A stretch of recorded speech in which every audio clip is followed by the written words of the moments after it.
एक लड़की जो सुबह सुबह कोर्ट के सामने बैठी होती है क्योंकि उसके जो तलाक की पहली तारीख होती है, इस वजह से वो कोर्ट खुलने के पहले ही अपने घर से जाती है। क्योंकि दोस्तों खराब होती है कि उसके पास में किराए के लिए पैसे नहीं होते हैं, इसलिए वो सुबह ही अपने घर से पैदल चल देती है और पैदल चलते चलते वो 9 बजे ही कोर्ट के सामने पहुंच जाती है। उस समय जो कोर्ट होता है वो पूरी तरह से बंद होता है। फिर वो बैठ करके वहीं पर बैठ करके वो कोर्ट खुलने का इंतजार करने लगती है।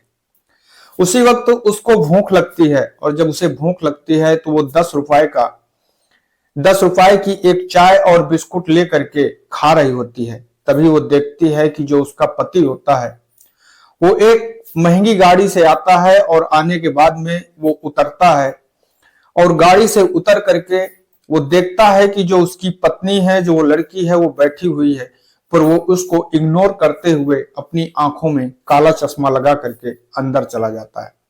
वो जो लड़की होती है वो कोर्ट के अंदर जाती है।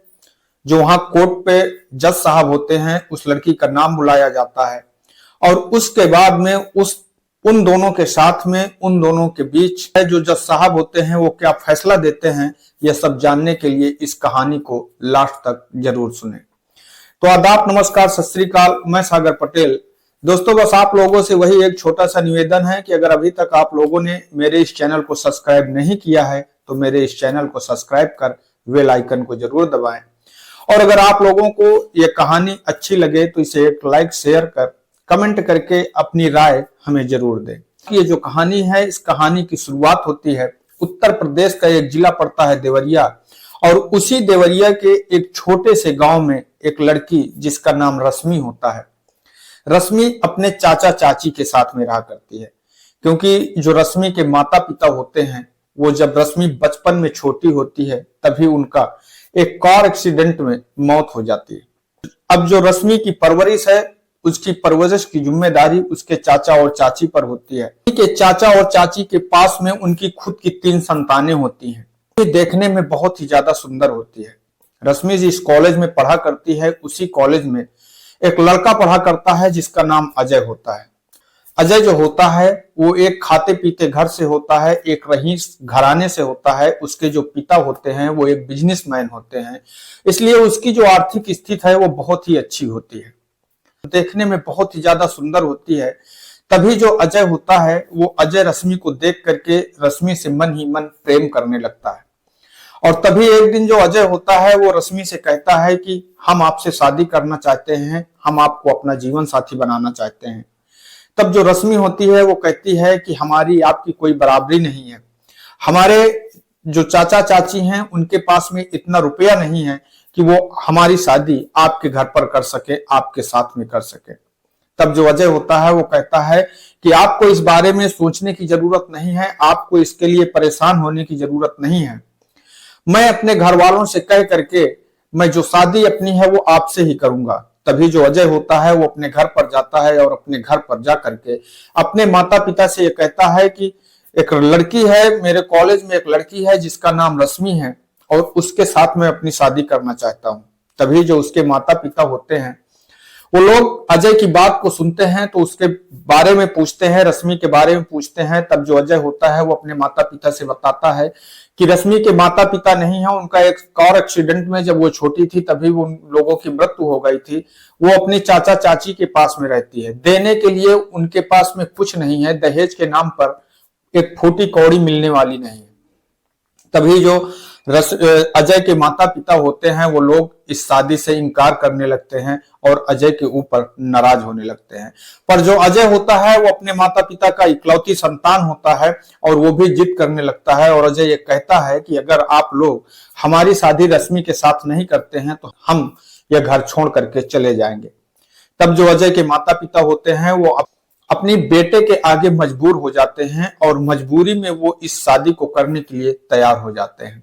इधर जैसे ही रश्मि की शादी का रिश्ता उसकी चाचा चाची के पास में पहुंचता है, जो उसके चाचा होते हैं वो जब देखते हैं कि जहां पर उनकी बेटी के लिए जिस घर से रिश्ता आया है वो घर खाता पीता हुआ घर है, घर पूरी तरह से संपन्न है, इसलिए वो भी इस रिश्ते को मना नहीं कर पाते हैं और अपनी बेटी कि शादी करने के लिए तैयार हो जाते हैं।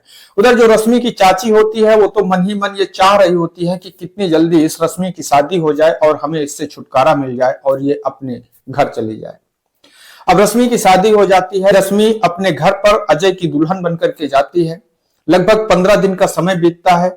जैसे ही 15 दिन का समय बीतता है उसी समय जो उस रश्मि के सास होती हैं, जो उसकी ननंद होती हैं, वो लोग जब भी अजय घर पर नहीं होता है उसे तरह तरह के ताने मानती है। पर जो रश्मि होती है वो इन बातों का ध्यान नहीं देती और वो केवल अजय से प्यार करती है और अजय से के साथ में ही खुश रहती है। तभी एक दिन अचानक जो अजय के पिता होते हैं वो जिस समय सीढ़ियों से उतर रहे होते हैं उनका पैर फिसल जाता है और पैर फिसल जाने की वजह से उनको काफी सारी चोट आ जाती है। उन्हें तुरंत अस्पताल में भर्ती करवाया जाता है। जैसे ही अस्पताल से निकल करके वो घर पर आते हैं, अब उन्हें जो डॉक्टर लोग होते हैं वो बता देते हैं कि अब आपको बेड रेस्ट की जरूरत है। तभी जो रश्मि होती है वो अपने ससुर की बहुत अच्छे से सेवा करती है, समय समय पर दवाएं देती है, समय समय पर उनके खाने पीने का ख्याल रखती है, हर चीज वक्त वक्त पर उनको देती रहती है। पर इधर जो रश्मि की सास होती है, रश्मि की ननंद होती है, वो रश्मि के ऊपर कमियां ही ढूंढा करती हैं। किसी न किसी वजह से वो उसको डांटती ही रहती है, उसको ताने ही सुनाती रहती हैं। जैसे ही रश्मि के ससुर के साथ में ये हादसा होता है वैसे ही जो रश्मि की सास होती है, जो रश्मि की ननंद होती है, वो अजय से कहने लगती है कि ये कितनी मनहूस है, इसके पढ़ते ही, इसके पैदा होते ही इसके जो माता पिता हैं वो लोग इस दुनिया को छोड़ करके चले गए और जैसे ही ये शादी करके हमारे घर आती है वैसे ही हमारे घर पर भी इसने मनहूसियत फैला दी है और हमारे घर पर भी देखो कितना बड़ा हादसा हो गया है। रश्मि इन सारी बातों को सुन करके अपने मन ही मन रो लिया करती है क्योंकि उसका जो दर्द सुनने वाला होता है वो उस घर पर कोई नहीं होता है। तभी एक दिन अब जो रश्मि की सास होती है वो रश्मि के साथ में एक कांड कर देती है, एक कला कर देती है। रश्मि जो अपने ससुर को समय समय पर दवा दिया करती है, उन्हीं दवाओं के डिब्बे पर जो रश्मि की सास होती है उस दवाओं को बदल देती है। रश्मि जल्दबाजी में अपने ससुर के पास में जाती है और दवाई निकालती है और दवाई निकालने के बाद में वो अपने ससुर को खाने के लिए दे देती है।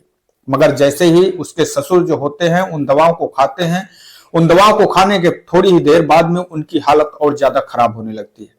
जैसे ही उनकी हालत और ज्यादा खराब होने लगती है, जो अजय होता है वो तुरंत अपने पिता को लेकर के हॉस्पिटल जाता है और हॉस्पिटल में जब डॉक्टर लोग उनको देखते हैं तो उनकी दवाओं को देखते हैं तो वो लोग कहते हैं कि आखिरकार ये जो दवाएं हैं ये इनको किसने खाने के लिए दी है, इन्हीं दवाओं का रिएक्शन की वजह से इनकी हालत इतनी खराब हुई है। तब जो रश्मि की सास होती है वो अजय से कहती है कि तुम्हें यही जो अपने ससुर जी को मारना चाहती है, इसी वजह से इसने इस तरीके के गलत दवाएं दी हैं। पर जो रश्मि होती है उस समय अपने पति के सामने, अजय के सामने, अपनी सास के सामने हाथ जोड़ करके ये विनती करती रहती है, ये प्रार्थना करती रहती है। वो कहती है कि हमें इस बारे में कुछ भी नहीं पता है कि आखिरकार ये दवाएं इस डिब्बे में कहाँ आई, क्योंकि ये सच होता है कि रश्मि को ये बिल्कुल नहीं पता होता है कि आखिरकार वो दवाएं वहां पर कैसे आई। ये बात तो केवल रश्मि की सास को ही पता होती है, अजय की माता को ही पता होती है। रश्मि के ससुर का अस्पताल में इलाज चल रहा होता है, काफी पैसा लगता है। उसके बाद में जो उनकी हालत होती है उसमें कुछ सुधार आने लगता है। उसके कुछ ही दिन बाद में जो रश्मि की ननद होती है उसकी साली जो लड़के वाले होते हैं वो देखने के लिए आते हैं। जिस दिन उनको आना होता है उस समय जो रश्मि होती है वो तीन माह की गर्भवती होती है, पेट से होती है। पर जो रश्मि की सास होती है वो सुबह सुबह ही रश्मि को एक फरमान सुना देती है कि आज घर में 15 से 20 मेहमानों को आना है और उनके लिए सबको खाना बनाना है। रश्मि जो उस घर में इतना प्रताड़ित की जाती थी, इतना डर जाती है, इतना सहम जाती है कि वो न चाहते हुए भी उस काम को कभी नहीं कर पाती है कि हम इस काम को नहीं कर पाएंगे। और वो पूरा दिन खड़ा होकर के उन मेहमानों के लिए खाना बनाती रहती है। तभी जिस समय वो खाना बना रही होती है उसे गर्मी की वजह से चक्कर आने लगते हैं, उसकी तबीयत खराब होने लगती है और अचानक उसे चक्कर आता है। वो पेट के बल वहीं पर गिर जाती है। जैसे ही गिरती है, अजय जो होता है उसको तुरंत अस्पताल ले जाता है। अस्पताल में डॉक्टर जैसे ही उसका चेकअप करते हैं वो बताते हैं कि जो रश्मि का बेटा है वो पेट में ही मर चुका है। जैसे ही ये बात अजय सुनता है, अजय के पैरों के नीचे की जमीन खिसक जाती है। पर फिर भी जब उस समय अजय की जो माता होती है, अजय की जो बहन होती है, वो यही कहती है कि आखिरकार तुम्हारी जो पत्नी है वो हमसे कितना ज्यादा दुश्मनी करती है। अगर उसको कोई दिक्कत थी, उससे हमको कहना चाहिए था कि हम उसका हाथ बंटवा लेते, हम उसके साथ में खाना बनवा लेते। वो तो जरूर खुद अपना भी बेटा नहीं चाहती थी, इसलिए उसने जानबूझ करके अपने बेटे को मार दिया है। अब जो अजय होता है, जैसे ही अपनी माँ की बातों को, अपनी बहन की बातों को बार बार सुनता है, उसे भी ये लगने लगता है कि जो रश्मि है वो पूरी तरह से गलत है। तभी शादी की पहली एनिवर्सरी होती है, शादी की पहली सालगिरह होती है, और उस सालगिरह पे जो रश्मि होती है अपने पति का, शाम के वक्त अपने पति का इंतजार कर रही होती है और यह उम्मीद लगा करके बैठती है कि जो अजय आएगा आज जरूर उसे कुछ ना कुछ गिफ्ट देगा। पर जैसे ही अजय शाम के वक्त अपने घर पर आता है, वो रश्मि को ऐसा गिफ्ट देता है जिसे रश्मि पा करके जिंदगी भर भूल नहीं पाती।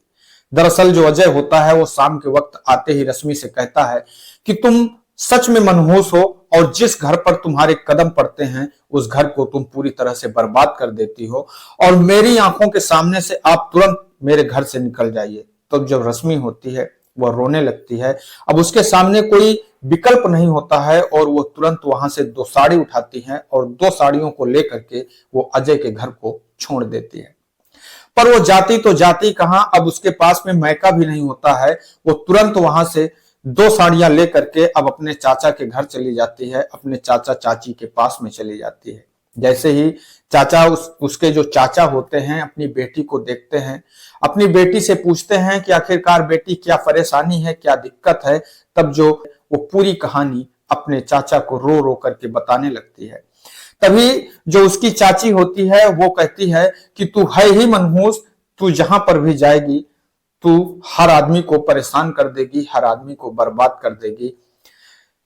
तब जो उसके चाचा होते हैं वो अपनी पत्नी को डांटते हैं और रश्मि से कहते हैं कि रश्मि, इसकी बातों का बुरा मत मानना, आपको तो ये पता ही है कि ये शुरू से ही चिड़चिड़ी है, इसकी बातों का बुरा मत मानना। पर रश्मि जो होती है वो चुपचाप अपनी चाची की बातों को सहती रहती है और उस घर पे अपना जीवन यापन करती रहती है। कहते हैं ना दोस्तों कि जब समय खराब होता है तो जिस तिनके को पकड़ो वही तिनका टूट जाता है। वही रश्मि के साथ में भी होता है। जैसे 2 महीने का समय बीतता है, 2 महीने के समय के बाद में एक दिन अचानक जो रश्मि के चाचा जी होते हैं उनको हार्ट अटैक आता है और हार्ट अटैक की वजह से उनकी मृत्यु हो जाती है। अब जैसे ही उनकी मृत्यु होती है, जो रश्मि की चाची होती है वो फिर से रश्मि को वही ताने देना शुरू कर देती है और फिर रश्मि वहां से अपनी चाची का घर भी छोड़ देती है, क्योंकि अब उसके पास में न कोई घर होता है, न कोई रहने के लिए जगह होती है। अब वो जाए तो जाए कहां।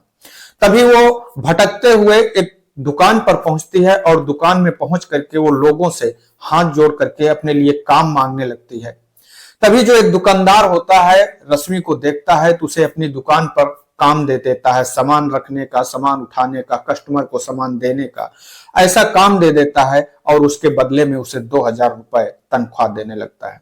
अब रश्मि जो होती है उन 2000 रुपयों से अपनी जिंदगी का गुजारा करती है। 1000 रुपए तो उसके रूम के भाड़े में चले जाते हैं और जो 1000 रुपए होते हैं उन 1000 रुपए से रश्मि के महीने भर का राशन चलता है, उसका पेट भरता है। एक दिन रश्मि को कोर्ट का कागज मिलता है और जैसे ही उस कोर्ट के कागज को खोल करके पढ़ती है तो उस कागज पे जो होता है वो तलाक का कागज होता है।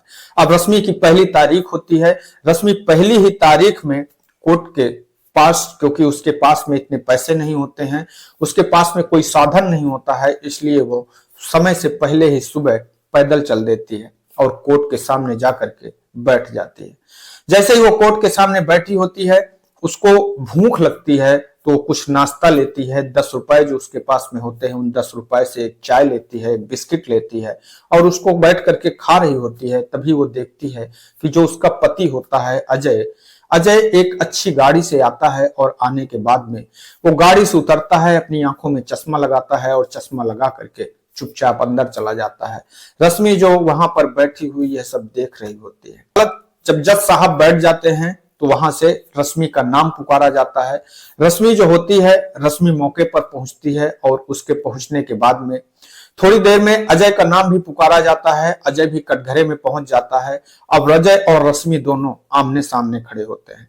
तभी जो अजय का वकील होता है वो कहता है कि जज साहब, ये जो लड़की है ये बहुत ही फरेबी है, ये अपनी सुंदरता के बल पर इसने अजय को अपने प्रेम जाल में फंसा लिया और उसके बाद में उसके पैसों की लालच में आकर के उससे शादी कर ली। और उसके बाद में ये लड़की बहुत ही चरित्रहीन है। ये अलग अलग लोगों से, अलग अलग मर्दों के साथ में कई बार संबंध बनाई है और इसकी जो सास है, अजय की जो माता जी हैं, ये सब करते हुए इसकी सास ने इसे अपनी आंखों से देखा है। इसीलिए जो हमारा मुवक्किल है अजय है, वो इस लड़की से तलाक लेना चाहता है।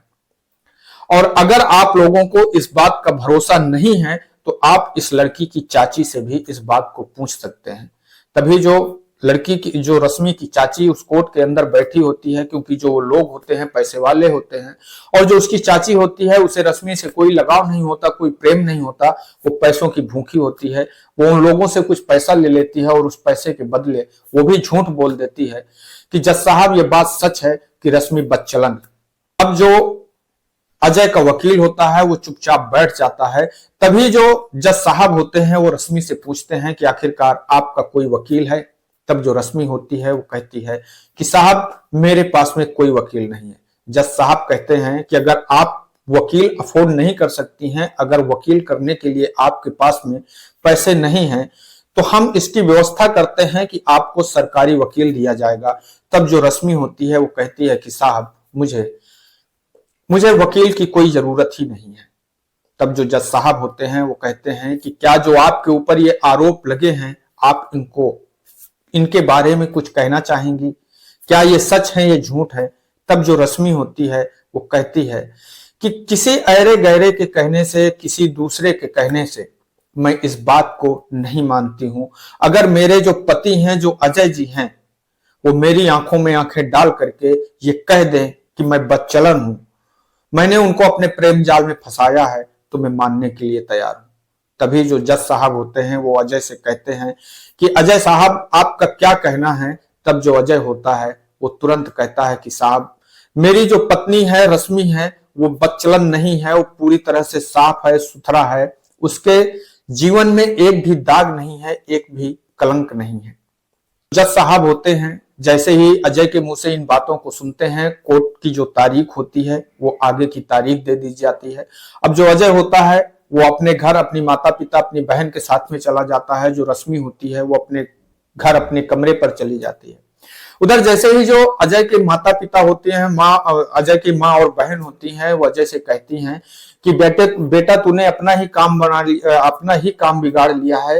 कितनी मेहनत से हम लोग ये चाहते थे कि हम उस लड़की से छुटकारा पा जाएं और फिर किसी दूसरी जगह किसी बहुत ही अच्छी लड़की से, किसी पैसे वाली लड़की से तुम्हारी शादी करा दें, पर तुमने ये बोल करके तुमने अपना ही काम बिगाड़ लिया है। तब जो अजय होता है वो कुछ नहीं बोलता है। उसी दिन शाम के समय लगभग रात के 8 बजे का वक्त होता है। जो रश्मि होती है वो अपने रूम पर, क्योंकि उसके पास में इतने ज्यादा पैसे नहीं होते, उसके जो सुबह का बनाई हुई रोटी रखी होती हैं और जो प्याज, और वो मार्केट से कुछ जो मूली वगैरह ले आती है और उन्हीं मूली के साथ में उन रोटियों को खा रही होती है। तभी जो उसके घर का, उसके रूम का अचानक से दरवाजा बजता है। रश्मि दरवाजा खोलती है तो देखती है कि जो अजय होता है वो उसके सामने खड़ा होता है। जैसे ही रश्मि अजय को देखती है, उसे देखती ही रहती है और उसके बाद में वो कहती है कि अजय जी आखिर ऐसी क्या जरूरत पड़ गई कि आपको इतनी रात में यहाँ पर आना पड़ा? तब जो अजय होता है वो कहता है कि बस ऐसे ही आ गए, आज मेरा आने का मन था। तब जो रश्मि होती है वो कहती है कि देखिए अजय जी, आपको परेशान होने की जरूरत नहीं है। ना तो मुझे आपसे 1 रुपया चाहिए, ना तो मुझे आपसे 1 पैसा चाहिए। आप जब भी आप कहेंगे हम कोर्ट पे आपका तलाक दे देंगे, हम तलाक के कागज पे साइन कर देंगे। पर जो अजय होता है वो रश्मि को देखता है तो कहता है कि रश्मि मुझसे बहुत बड़ी गलती हो गई है। जब आप उस घर को छोड़ करके आ गई तब मैं एक दिन अपने कानों से अपनी माँ के बातों को सुन रहा था, अपनी बहन की बातों को सुन रहा था। मेरी जो माँ और बहन है वो आपस में ये बातें कर रही थी कि बहुत अच्छा हुआ कि हम उस लड़की से छुटकारा पा गए। और यह सुन करके मुझे ये भरोसा हो गया, मुझे ये मालूम हो गया कि आखिरकार कमी आप में नहीं, कमी हमारी माँ और बहन में है। तब जो रश्मि होती है वो कहती है कि साहब आप बहुत बड़े लोग हैं, हम गरीब लोग हैं, हम आपके उस घर के लायक नहीं हैं, क्योंकि बचपन से लेकर के अभी तक हमने इन्हीं रोटियों को खाया है, इसी झोपड़ी में रहे हैं। शायद 1 साल से आपके घर पे रह करके हमारी आदत खराब हो गई है साहब, फिर हमारी वही आदत पड़ जाएगी। इसलिए हम आपसे हाथ जोड़ करके विनती करते हैं कि आप चुपचाप अपने घर को वापस चले जाइए। तब जो अजय होता है वो कहता है कि रश्मि, मैं आपके साथ में खाना खाना चाहता हूं, मैं इन रोटियों को खाना चाहता हूं। तभी वो उन रोटियों को उठाता है और उठा करके खाने लगता है। पर जैसे ही वो उन रोटियों को खाने की कोशिश करता है, तुरंत वो जो रोटियां होती हैं, क्योंकि सूखी रोटी होती है, उसके गले पर फंस जाती है, उसे हिचकी आने लगती है। तब जो रश्मि होती है वो कहती है कि साहब, ये हम गरीबों को खाना है, आप अमीरों का नहीं। और वो उसके बाद में 1 गिलास पानी लाती है, पानी अजय को पीने के लिए देती है। अजय पानी पीता है और उसके बाद में वो कहता है कि रश्मि, हमने आपके साथ में हमसे बहुत बड़ी, जाने अनजाने में हमसे बहुत बड़ी गलती हो गई है, हमें माफ कर दीजिए। और यह कह करके वो रश्मि को अपनी बाहों में भर लेता है। अब जो रश्मि होती है वो भी अजय की बाहों में आ जाती है और वो भी रोने लगती है। वो दोनों आपस में रो रहे होते हैं। फिर उसके बाद में उन दोनों के बीच में बहुत सारी बातें होती हैं और फिर जो अजय होता है वो अपनी पत्नी रश्मि को लेकर के अपने माता पिता का मकान छोड़ करके एक अलग किराए का मकान लेकर के उस मकान में वो दोनों रहने लगते हैं और अपना जीवन काटने लगते हैं।